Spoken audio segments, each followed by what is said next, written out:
With all the hype and publicity that comes with college game day, the Cyclones have managed to block that out and focus on the game itself. How? It's simple. By deleting Twitter off their phones. Welcome to the Lloyd Noble Center here in Norman, Oklahoma, where the Iowa State gymnastics team prepares for the Big 12 championship tomorrow. I'm joined alongside with head coach Jay Ronayne. And Jay, you guys are already a lock for regionals here in a couple of weeks. That wasn't the case last year. You guys had a fight to get in.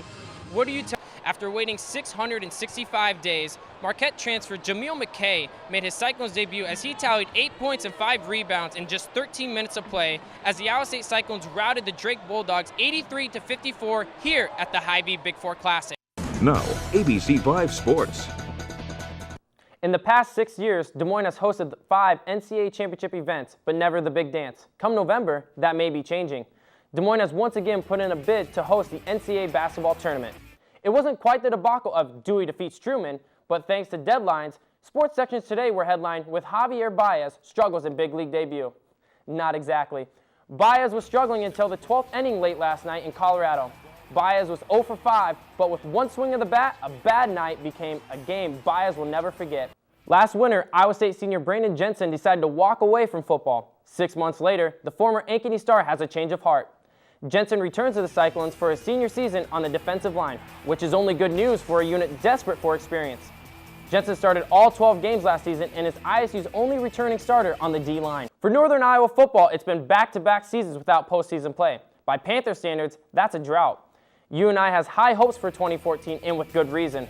The offensive line returns a plethora of experience, as do the wide receivers. Nail-biting losses kept the Panthers out of the playoffs last year, but a team loaded with senior leadership expects to win the close ones this time around. A bizarre start to the game tonight, which resulted in Iowa State getting a technical foul for dunking in warm-ups, gave Southern a 2-0 lead before the game even tipped off. At the beginning of the season, head coach Christy Johnson-Lynch flirted with the idea of running a 6-2 offense this season.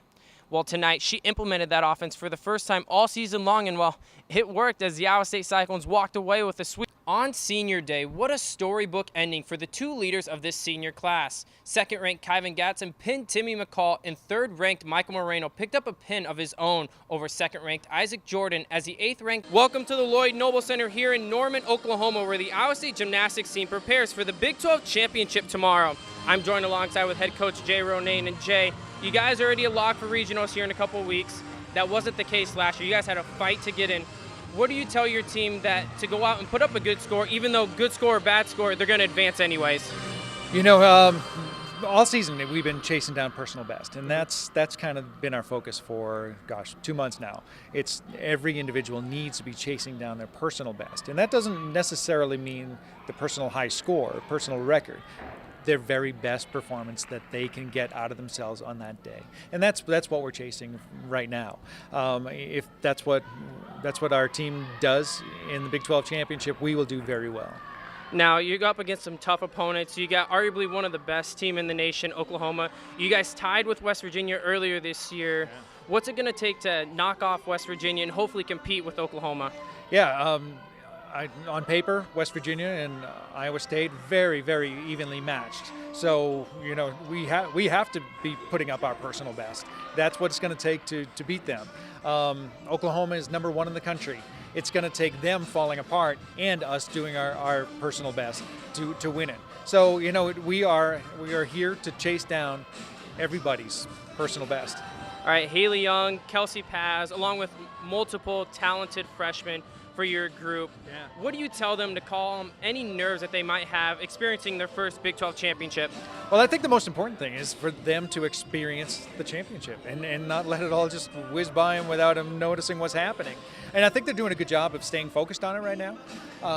You know, they're very coachable young ladies, and they want to be the best college gymnasts they can be. And I think right now they are doing a great job at staying focused on the important things. And the important things are the things that they can control. And the things that they can control are their own selves. And I think they're doing a great job doing that. And I'm going to continue to advise them to do that. All right, your lone senior, Caitlin Brown. Last year, she got runner-up at the Big 12s and the all-around. This year, hoping to get that crown. What is it going to take for her to be named All Big 12 champion in the all-around this year? I was just talking with her about that today, and I think she may have at one point, not now, but at one point been under the misconception that she had to be perfect to be the Big 12 champion, and she doesn't. And I think she understands that now. Just having spoken with her about it today, she knows that all she has to do is do her job, and her job is to hit routines, make them look pretty. And she's been doing a very great job in practice. So if she can continue on the path that she's been going down over the past couple of weeks, she's going to be right where she needs to be in contention, just to get herself in the position to take advantage of the opportunity to be a Big 12 champion. But it's not just her show either. Haley Young could sneak in when nobody's looking, and she could win it also. Now she is second behind her in the Big 12. It's almost like a head-to-head between them. Is it a little love-hate relationship, or they both understand that no matter who might get it tonight, they're still going to love each other? That's exactly what it is. They support each other 100% of the time. I think they want each other to win, because they know that they can help drive each other to be their very best. And it's a great relationship that they have, and I think it's helping both of them. All right, thanks, Jay. You can catch the Big 12 Gymnastics Championship meet tomorrow on the Fox Sports Network at 5 p.m. For Cyclones.tv in Norman, Oklahoma, I'm Alan Fiddelke. The Iowa State swimmers got a chance to put away their snow boots and pull out their flip-flops as they travel to Fort Lauderdale, Florida for a week of outdoor training over Christmas break.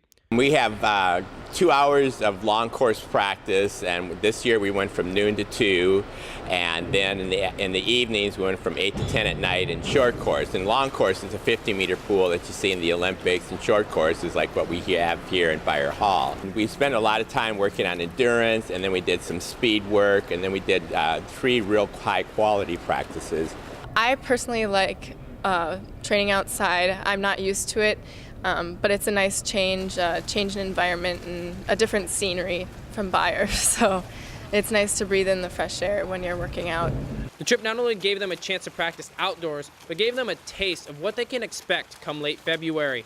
It really asked the women to really have great performances at each practice, because it kind of simulates the Big 12 championships. And it was very beneficial for us because they had a lot of time to rest between practices, but they had great performances at each practice.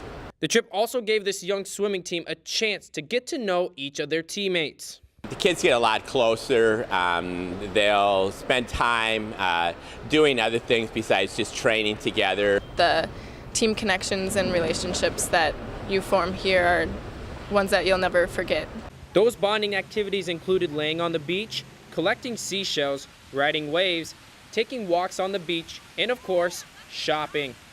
But now back in Iowa, that training will be put to the test as they travel to Champaign on Friday to take on a tough Illinois team. Last year we had a great meet with them, so we're looking for another great competition at their facility, and they're coming off of their training trip. So coming off a training trip, sometimes you're sharp, sometimes you're a little dull, but it's just an opportunity to get up and race again and get ready for the Big 12 championship.